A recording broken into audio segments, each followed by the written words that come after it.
Мицковски и Филипче седнаа на Илинденска број 2, се договорија за формирање на работни групи во корист на реформскиот процес на земјата во делот на судството, администрацијата и енергетиката, но не и за уставните измени, а за изборите речиси да не се разговарало.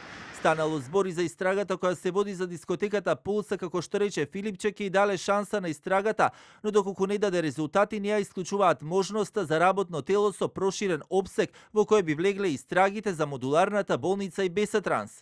Начално договоривме дека ќе работиме на начинот да формираме заеднички тела или работни групи во делот пред се на спроведувањето на реформската агенда. Значи, првичните закони кои што треба да стигнат во собранието, во делот на правосудството, нешто што ги тангира сите граѓани, понатаму енергетиката и некои работи во однос на стратешките движења и проекти во здравството.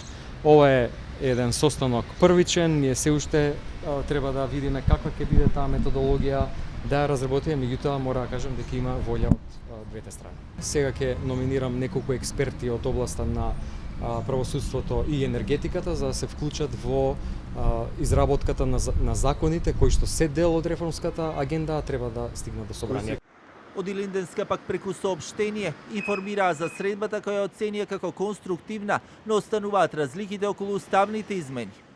Беше истакната потребата да се работи на заедничката иднина за граѓаните, како и да се работи на консензус меѓу различните страни за клучните прашања за државата и добробит на сите граѓани.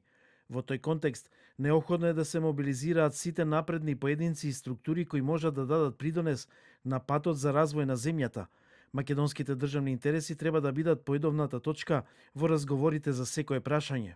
Во врска со реакциите на албанскиот опозицијски блок дека средбата е од моноетнички карактер и од Илинденска и од Бихачка демантираа дека тоа е така и велат имаат отворена врата за лидерска со поширок опсег на кој би присуствувале сите лидери.